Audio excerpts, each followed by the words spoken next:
New Thought Media Network. We are a global broadcast network of positive music, media, and entertainment, inspiring humanity's evolution along the journey of enlightenment and creating a world of love, peace, empowerment, and prosperity for all. New Thought Media Network.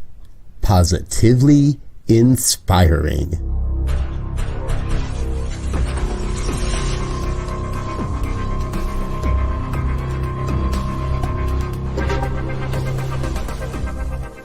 Live from a secure concrete bunker somewhere in Ohio, New Thought Media Network presents Pastor Michael Mangus with Friday's Fireside Chat, spiritual conversation for today. Here he is from the secret radio room, surrounded by thousands of watts, Pastor Michael Mangus. Well, hi there. Greetings.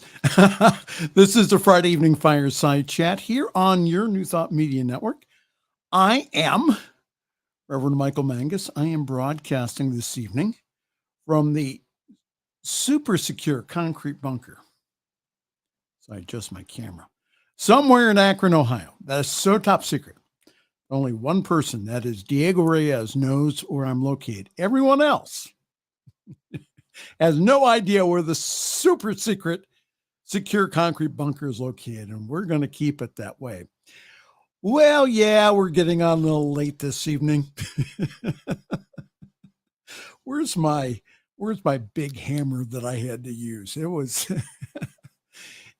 sometimes stuff happens, Yeah. And that's all I'm allowed to say on here. Well, for those of you who would like to interact with us this evening, please go ahead and do so by putting a comment in the chat. And for those of you who are shy, and I know a few of you are out there, all right, go ahead and write me during the week, pastormichaelmangus@gmail.com. I read them after the show during the week. And again, thank you so very much for writing in. We really appreciate that. The purpose of our show here is to talk about contemporary issues from a New Thought perspective. And I know that some of the things that I say are controversial. And again, take what you like and leave the rest, as they say in the 12-step program. This is all about thinking. Not just with this, but with this, thinking about what is going on in the world. And how that you, yes, you can play a part in bringing about a world that does work for everyone. Yes, I do have a guest this evening. It is me. Oh, yes. During the second half of our program this evening, I will be sharing a brief teaching on you, and I mean you are a spiritual broadcasting station. One of Ernest Holmes' favorite topics. You are a spiritual broadcasting station. Yeah, I am working on future guests. My people have to get with their people. They have to do lunch, all that other stuff. That's happening. So hopefully by next week, we will have another person as my special guest. Well, happy Passover to all of my Jewish friends. It's been an interesting Passover week, hasn't it been? We start our news this evening. University protests have erupted all around the globe.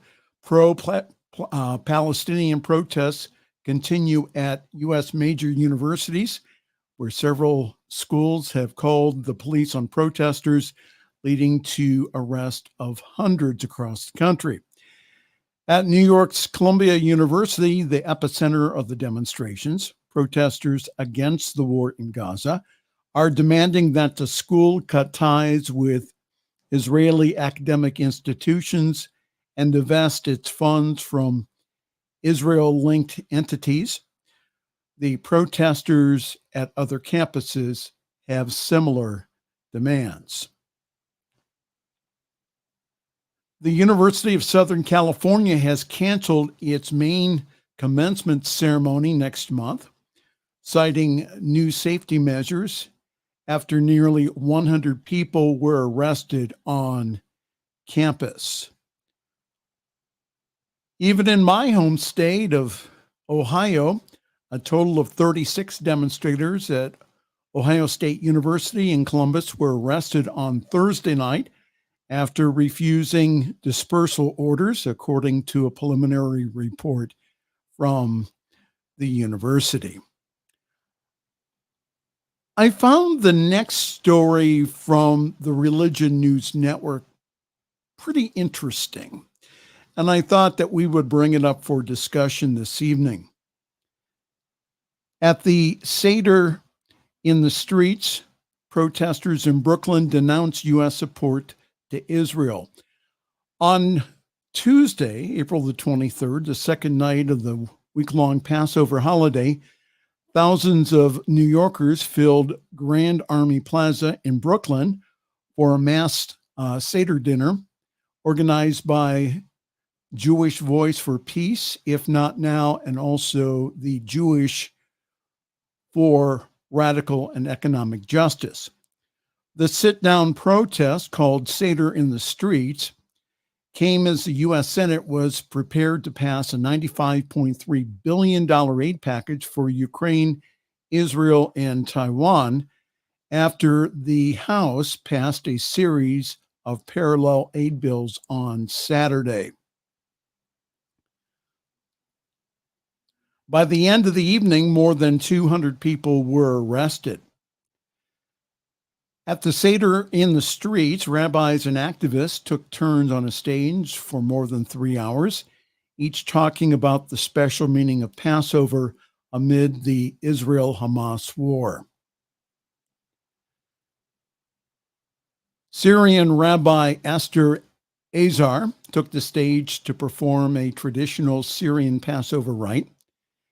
As she proceeded to accomplish the fourth step of the Syrian Seder, the breaking of the middle matzo bread, Azar explained to the audience that her bread had already been broken in pieces to echo the rubble of Gaza and the brokenness of war victims.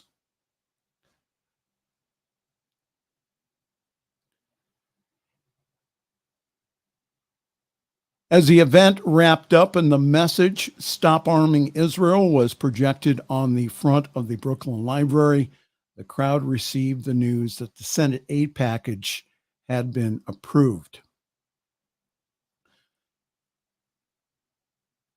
Eva Bordwurst, a national spokesperson for If Not Now, who attended the rally, charged political figures like Chuck Schumer with hypocrisy, pointing out that they have criticized the Israeli government's tactics in the current war, but still have voted for the aid bill. The senator, said Ava, the senator a couple of weeks ago had some extremely harsh words for the Netanyahu government and said that Netanyahu was unfit to rule. And yet yesterday, he pushed the Senate to send billions of dollars of weapons funding directly to the Netanyahu government.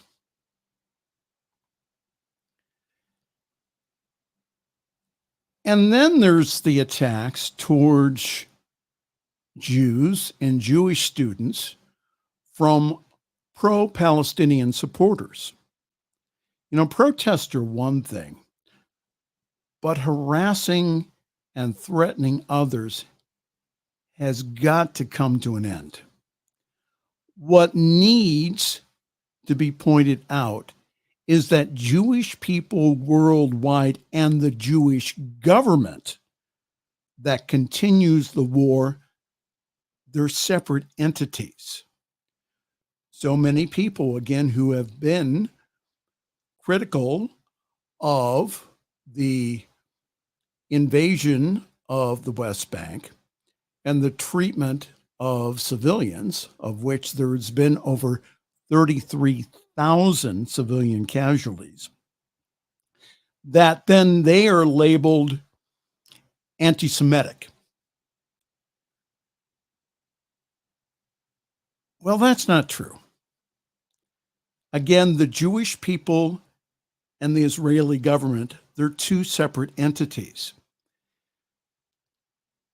Yes, the attack last year on the Jewish Music Festival and the settlement was horrific.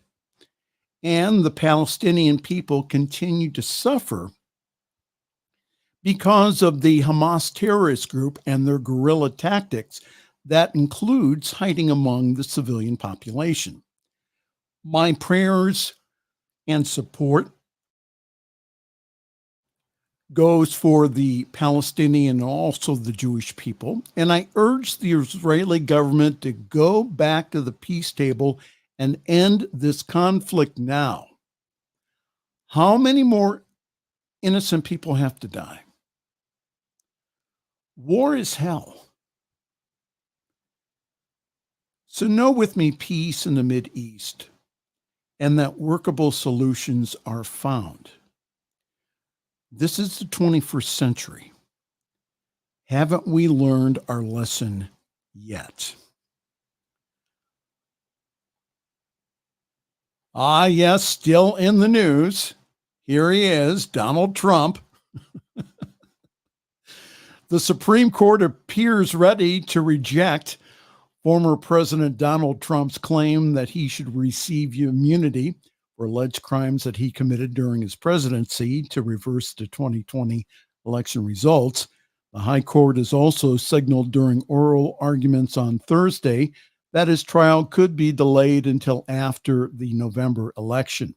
Now, this creates the possibility that Trump could be reelected before a trial and make the blockbuster election subversion case go away. The arguments came as Trump is facing a trial in New York City for the hush money criminal case that involves porn star Stormy Daniels. The court will resume today after prosecutors on Thursday wrapped up their testimony with former American Media Incorporated chairman David Pecker, who described in detail how he worked with Trump and his allies to buy up damaging stories about Trump throughout the 2016 campaign.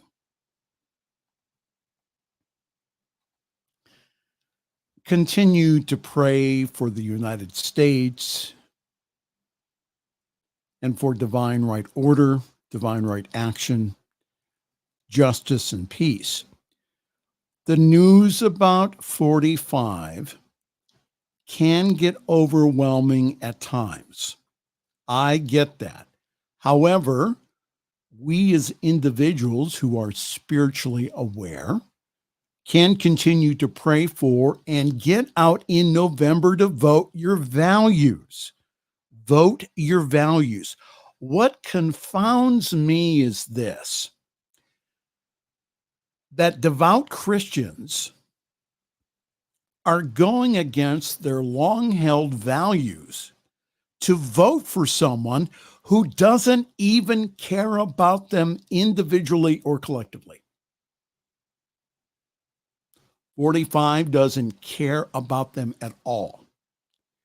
And as I have said in previous broadcasts, that there is nothing Christian about Christian nationalism. There's nothing Hindu about Hindu nationalism, as we're seeing played out in India. Both movements are about power and not about what Jesus or the great Hindu sages taught.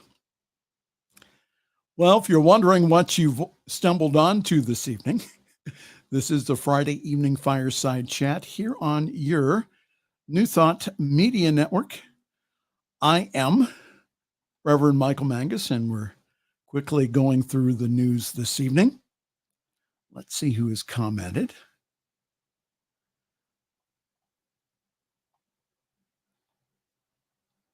divine order and peace and right action and praying for peace. Well, thank you, Diana Mangus, the spiritual leader of Summit Center for Spiritual Living right here in Akron, Ohio. Going back to our news here, you've probably have heard the news that TikTok's Chinese parent company, ByteDance, said on Thursday that it has no plans to sell the social media platform. Its first official response on the issue since President Joe Biden signed a bill that could lead to a nationwide ban of the popular app. ByteDance doesn't have plans to sell TikTok, the Beijing company said in a statement. The lawmakers have warned that TikTok is a national security threat and that the legislation signed by Biden this week forces the company to find a new owner within months or to be banned from the U.S. entirely. Complicating matters that there is no consensus on a favorite bidder, even though that if the company was to consider a sale, that really at this time they have no buyer. Experts say that the prospect of a TikTok sale could lead to a feeding frenzy, driving and drawing out everyone from tech companies to retailers and private equity firms. Now, okay, personally, I like TikTok. It amuses me. Now, I don't like the idea maybe that the Chinese government is gathering information about us here in the U.S. So hopefully that the parties will come to an agreement so that I still can have my funny videos on TikTok. Finally, in our news this evening, this is a story that I have been following for the past week with some amusement. The Stronger Men's Conference made headlines after Pastor Mark Driscoll was kicked off the stage, but the church's women's conference may actually undermine evangelical stereotypes. This is from the Religion News Network. It says that the Legion of Dudes,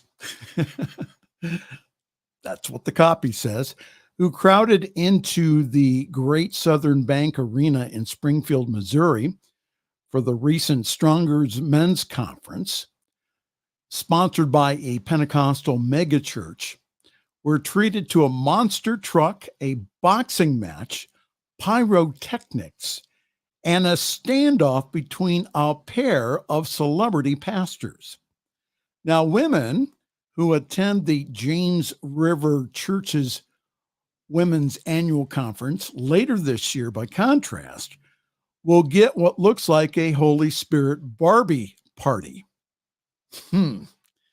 The promo for the men's conference begins with images of a roaring motorcycle, a wrestling match, and a shouting preacher pacing across the stage like a lion, urging men to get ready to fight.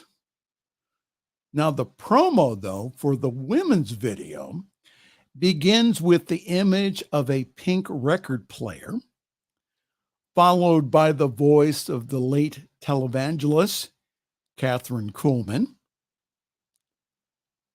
who's probably rolling in her grave right now. Miss Kuhlman always was a proponent for women's empowerment, especially being on the stage and behind the pulpit.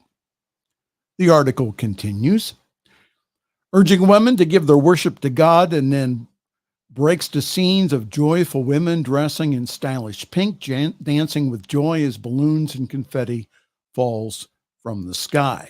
Now, the two conferences reveal both the showmanship of the charismatic megachurch worship and also the rival messages that are given to both men and women. Men are warriors. They're filled with fire and vinegar, while women are icons of femininity, dressed to the nines, also with their nice hats, and concerned with building a happy home for their husband. Now, this is what I have found amusing in all the coverage this week.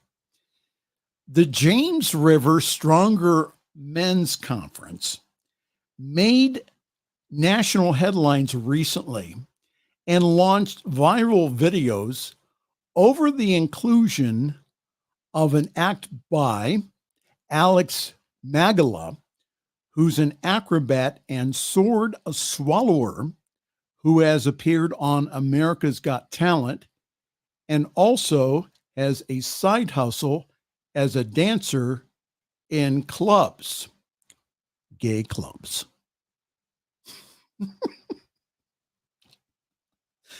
I can't make this stuff up.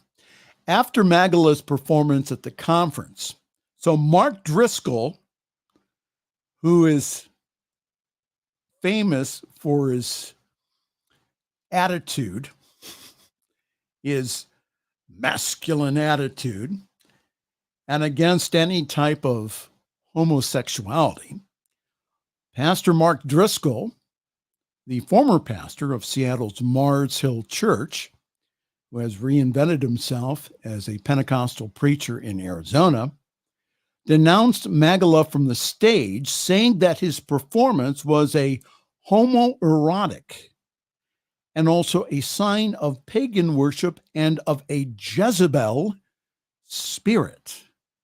Jezebel is the name of a biblical queen and the enemy of the prophet Elijah, whose name is often invoked to denounce someone as a temptress.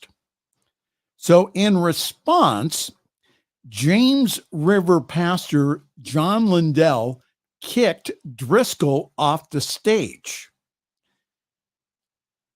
Lindell said, "You're done." And the two later appeared to mend the fences during the conference, but any truce was short-lived, with the church sending the media links to a video of Lindell calling Driscoll to repent. As of Wednesday, the 24th, the link is no longer public, but the clips of the call to repent are still posted on YouTube.com. The spokesperson for the church did not respond to repeated requests for comment. The dust-up between Lindell and Driscoll had all the earmarks of a pro wrestling style feud, leading to speculation that it had been staged.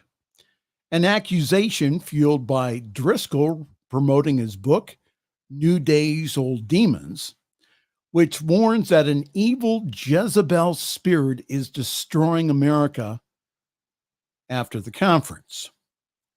Now, Driscoll, who was once accused of paying his way onto the New York Times bestseller list and also crashed a John MacArthur conference to promote another of his books, is known for preaching about hypermasculinity and his willingness to criticize fellow pastors.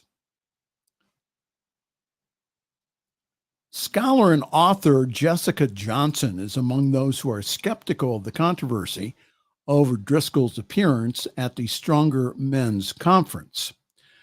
Knowing that Driscoll is the promotional master that he is, it's just that he had very much of a wrestling kind of feel to this bit where the whole thing was staged, said Johnson, who's the author of, now get this, Biblical Porn, a study of Driscoll's former evangelical empire in the now defunct Mars Hill Church in Seattle.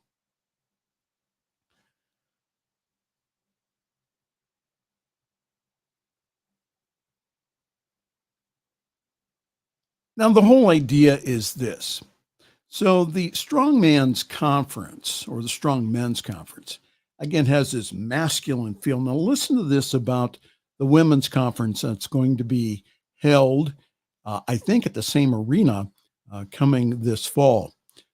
So evangelical author and Bible teacher Hannah Anderson sees something more than in the James River Design for Life Women's Conference and meets the eye. The video for the conference, much like the recent Barbie summer blockbuster movie that satirized gender roles, may be about empowering women, not limiting them, she argues. So Anderson points out that James River Church, which hosts both conferences, is an Assemblies of God congregation with a female co-pastor and has featured women preachers in the past, unlike other evangelical churches like those of the Southern Baptist Convention, which bans women pastors.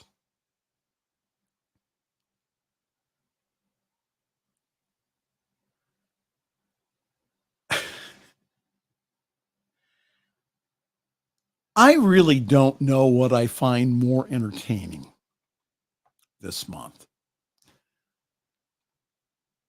Was it WrestleMania 40 at the beginning of the month by the WWE, or the Strong Men's Conference in Springfield, Missouri, where the lead pastor goes ahead and books a sword-swallowing male pole dancer who has appeared at gay clubs and events. And then they invite on Mark Driscoll. Now, I think it brings up a broader question here. What are men's and women's roles in religious communities? Do these portrayed roles continue the stereotypic and, may I say, toxic roles about the sexes?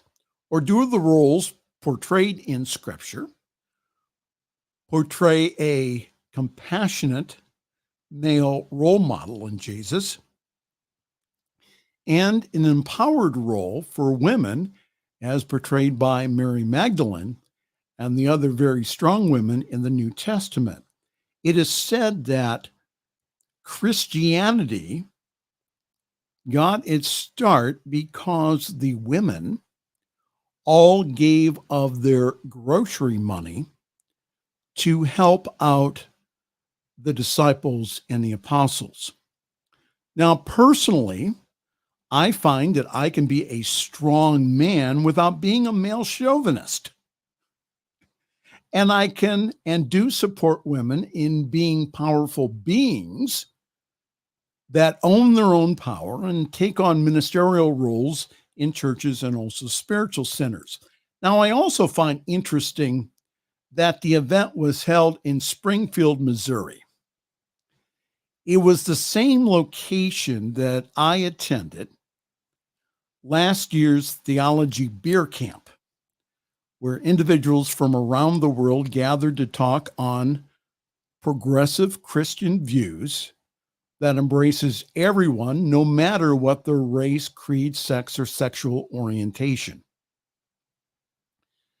The church we were at was called The Venues. Outside of the church was a sign that says, "We are not for everyone because we are for everyone." Even in the midst of the Bible Belt, our church is for individuals who want a spirituality that's based upon spiritual principles as taught by Jesus, and not the religion about Jesus. There are chinks in the armor that I see that are happening in the evangelical world, brought about mostly by progressive theologians who are speaking up and speaking out about topics talked about in universities and also seminaries for years. And that's the news. Well, good evening, everyone. Welcome. Diana Mangus says, I've never opened a TikTok that I'm aware of and do not plan to. Well, sometimes they're pretty funny. I think so. And I'm real picky about what I open. Well, hi there. This is the Friday evening Fireside Chat here on your New Thought Media Network. I'm Reverend Michael Mangus. Good to see everyone this evening. And in a few moments, I will share a talk that I did recently on You, yes, you are a spiritual broadcasting station. And that's in a few moments. But first, the announcements. And yours truly has parked himself at Summit CSL. For more information, go to summitcsl.org. There and only there you will find information about our wonderful Sunday gathering online at 10:30 Eastern, 7:30 Pacific time. So please grab your coffee, your tea, your espresso, whatever wakes you up in the morning, and please join us. I really do believe that we have one of the best services that I have seen in New Thought because we balance what I call the 3 M's. That's music, meditation, and message. And this Sunday, we will have speaking our music director, the Reverend John Miller, with a great message, like always. Go to www.summitcsl.org for more information on how to join our Zoom call, and our services are also simulcast on the Summit Spiritual Center of Akron Facebook page, and our Facebook page also has past broadcast of the Fireside Chat and yours truly when he is praying on the New Thought Media Network. All right. So we're going to go take a quick break and then we'll be right back. Again, this is the Friday evening Fireside Chat here on your, and I mean your, New Thought Media Network.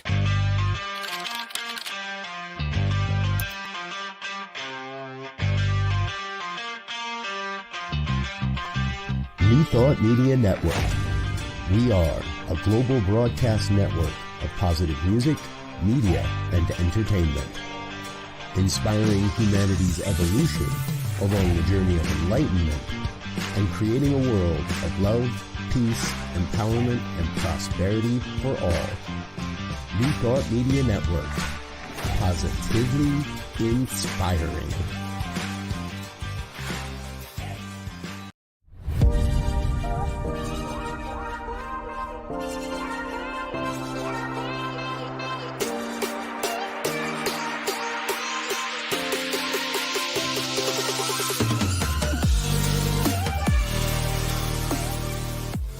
Please help us say thank you to our organizational sponsors, including the Hefferland Foundation, Affiliated New Thought Network, International New Thought Alliance, Science of Mind Archives and Library Foundation, Center for Spiritual Living Denver, Center for Spiritual Living Midtown, New Thought Philadelphia, Planned Happiness Institute, Summit Center for Spiritual Living, One Heart Retreats, Center for Spiritual Living on the Lake, Unity Kitchener, Unity Spiritual Center Ottawa, Om Center for Spiritual Living, Satya Center, Begin Within Ministries, Center for Spiritual Living North Jersey, Unity of Savannah, and the Center for Spiritual Living Seattle, as well as all of our individual donors. Thank you for being part of the New Thought Media Network. Please like, share, and subscribe. New Thought Media Network, positively inspiring.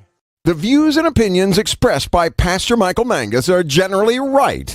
However, they are his own and do not reflect the views and opinions of New Thought Media Network, Centers for Spiritual Living, or any other person living or dead. As they say in the 12-Step Recovery Program, take what you like and leave the rest. Here again is Pastor Michael. And I thought instead of a guest this evening that I would share a little bit from one of my favorite talks that came from the pen of Dr. Ernest Holmes, and that is, you are a spiritual broadcasting station. You, yes, you are a spiritual broadcasting station. Dr. Ernest Holmes, the founder of the Science of Mind and Spirit, wrote this. He says, did you ever stop to think that you are a spiritual and mental broadcasting station and that messages are going out from you in all directions, and perhaps even when you're asleep? Messages that have an influence on your environment and the people around you. And since everything moves in circles, the message that you broadcast will come back to you. Well, I could talk in that paragraph for a couple of hours, but I won't. Did you ever think that you are broadcasting to the world through your consciousness, both conscious and subconscious minds? Have you ever thought about that? And that the energy or message that you broadcast out comes back to you? Now, it is true that we as human beings are both transmitters and receivers of energy that we are putting out to the universe. From the ham or amateur radio world, of which yours truly is a member of, with an extra class SCC license, the combo of both a transmitter and a receiver is called a transceiver. So if we think about the upright human body, we are a transmitting and receiving antenna or tower. Now, radio waves, when broadcast, just keeps on going or are absorbed by the layers of the upper atmosphere. I'm not going to get into all the radio science this evening. However, in the spiritual and mental world, the program that we are transmitting comes back to us in the world of effects. Ernest Holmes said this. He said, we are all broadcasting stations, whether or not we know it or not. Our thoughts, feelings, and emotions. Can we get that? Our thoughts, feelings, and emotions, our faiths and our fears tend to make an imprint on our environment. We are also receiving sets, but it does not follow that we must tune into every program that's being broadcast. Do we understand that? When we want to listen to a certain program, we tune our radios to its wavelength. So the program already is within either in the room, but it does not affect our instrument unless we tune into it. So if I had my shortwave radio here in front, I would tune around the dial and show you the different stations that are there. It is only when we tune to the station desired that it comes clear in our receiver. And I and you can choose that station. I'll let Dr. Holmes continue again, the whole idea of radio and even television. My goodness, you have voice and picture. That was pretty new in Ernest Holmes' time. So he said this, he says, it's fascinating to think that we are both mental broadcasting stations and receiving sets. And it will be ever more wonderful when we learn to broadcast only the kind of messages that we wish to have to return.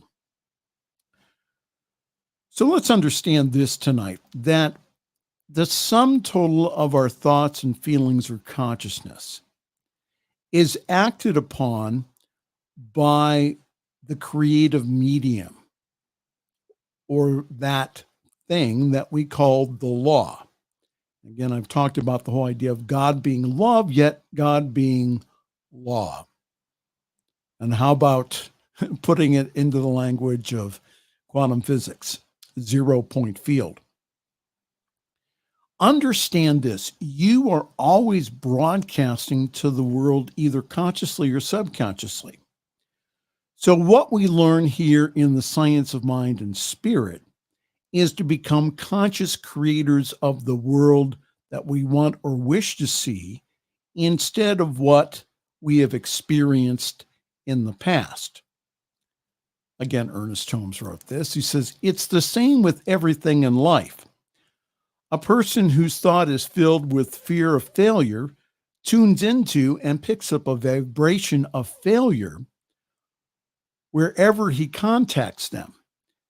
And to his own negative thought, there is added a great mass of negative thought, until finally it seems that the only thing that he can think about, or she can think about, is failure.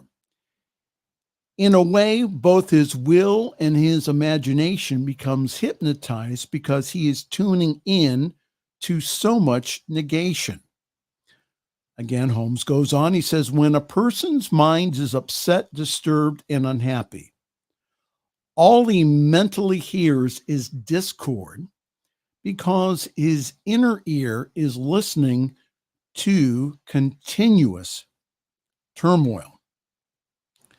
So I ask you the question, how do you see the world? Do you see the world through rose-colored glasses or a slightly tinted pear that notices good in the world? Or do you see everything around you in dark glasses? It's all in how we see the world. That will affect how we view the world. Do we think things are getting better, or are they going to hell in a handbasket? It's all in how we think about the world around us. Ernest Holmes continues, he said, conversely, a person whose thought is filled with the ideas of success, who has faith and confidence in himself and what he is doing, will tune in to the successful thoughts around him, the thoughts of faith and optimism and happy expectancy. And it says we should decide, you and I should decide to think on the affirmative side of life, or accentuate the positive and eliminate the negative.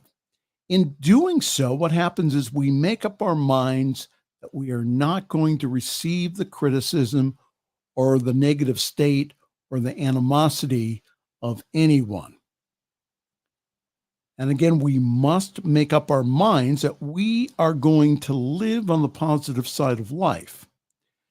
And what people may say or think about you is really none of your business. We make a conscious choice that we will live in heaven and not in hell. And again, that is our choice. So please don't dwell on or read things that continually make you bad. The reason I point out the news is because it's the tendency of people in this teaching, in New Thought and other positive spiritual teachings, to ignore the news completely. And I'm not saying do that. I'm saying let's look at the news as our prayer list.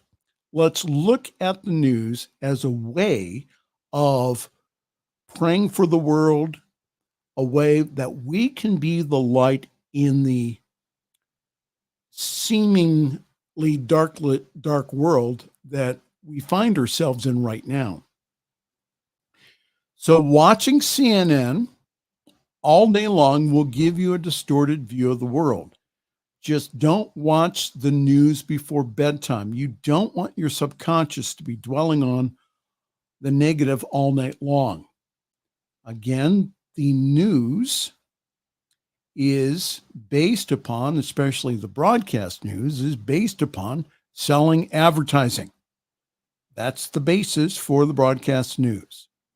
So, again, I'm not saying not watch the news. I'm just saying don't watch it before bedtime.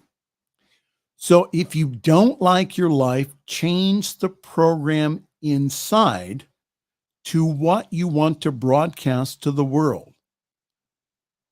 But Michael, you may ask, how can I tell what I'm putting into the creative field or the law? Now, here's the secret here.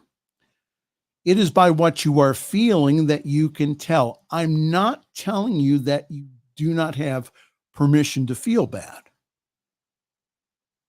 because sometimes that's helpful. I'm just sharing with you not to dwell in the swamp of negative feelings.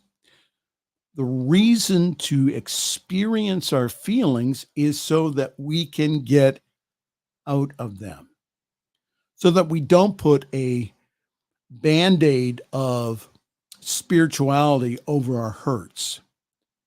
Because again, what's buried alive will continue to live.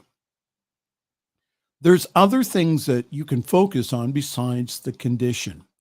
So Paul wrote in his letter to Philippi, to the Philippians, he said, "Finally, brethren, whatsoever things are true, whatsoever things are noble, whatever things are just, whatever things are pure, whatever things are lovely, whatever things are of good report, if there's any virtue and if there's anything praiseworthy, meditate on these things." Holmes said this. He said, "Let us find a new wavelength for our mental instruments. And as surely as we do this, then we shall begin to broadcast on this wavelength. We shall discover that we are not only helping ourselves, but we are helping everyone around us. Let us tune our mental instruments to success and happiness, to the idea of physical wholeness, and above everything else, to the comforting thought that there is love in the universe, by which its very presence dissolves all hate. There is a faith that neutralizes all fear, and there's a confidence that brushes aside every doubt." So God never deserts us.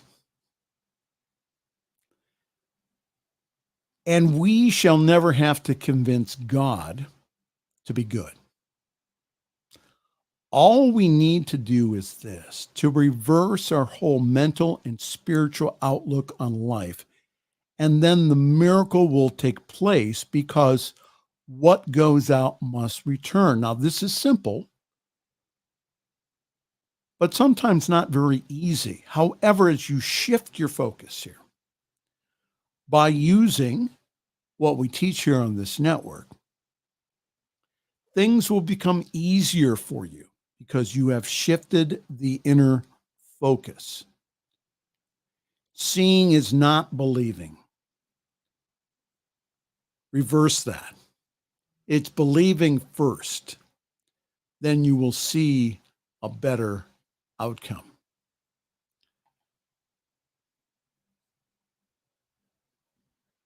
Ernest Holmes wrote this: "We are all spiritual and mental broadcasting stations. There is a silent force flowing from us in every direction at all times. How necessary it is that we assume the role of the announcer and the broadcaster," and I would also say the engineer too. "How necessary that we write our own programs and deliver it ourselves. When a person speaks into a microphone,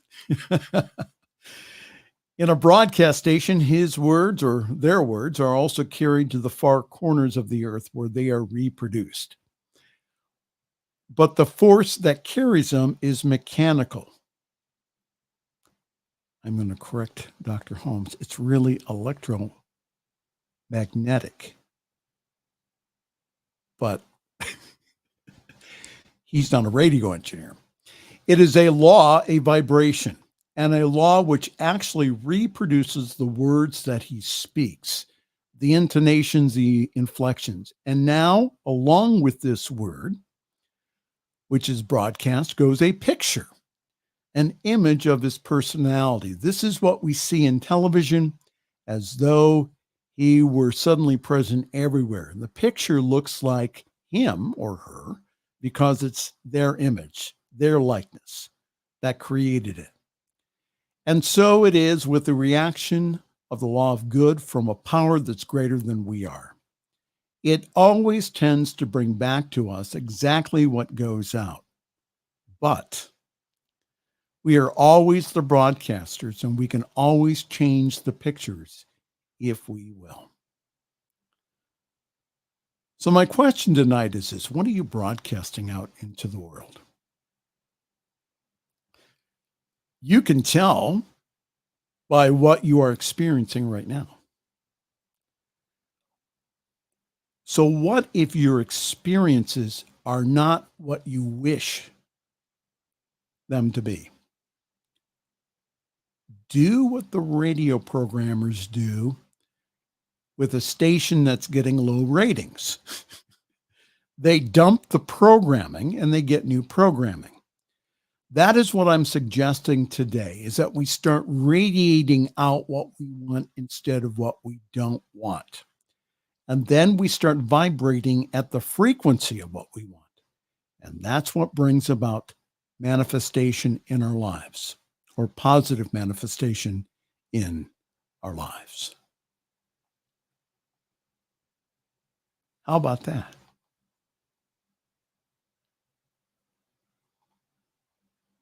There's that Diana Mangus again. As we are aware of our thoughts and actions, if we realize that every thought and action has a consequence, I declare peace, love, harmony, and my thoughts and actions are improving not only my world, but also in others. Amen, Michael. Good show. So how much am I going to have to pay you for that, Diana?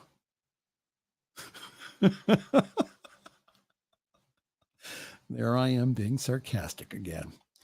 All right. Well, that's all I have this evening. Again, thank you so very much. Next week, we will have a guest. So on behalf of all of us here at the New Thought Media Network, I am Reverend Michael Mangus. I'm going to wish you a very pleasant good night. Now hold it here. We have a news bulletin here. I'm going to have to pay her millions. Millions of dollars. So on behalf of all of us here at the New Thought Media Network, I am Reverend Michael Mangus. I'm going to wish you a very pleasant good night and also a wonderful week. Thanks for joining us this evening for Friday's Fireside Chat with Pastor Michael Mangus. Join us again next week at 8 Eastern, 6 Mountain for more spiritual conversations for today. For more information and replays of past shows, please visit the New Thought Radio and Media Network's Facebook page. Until next week, may God bless you richly and abundantly.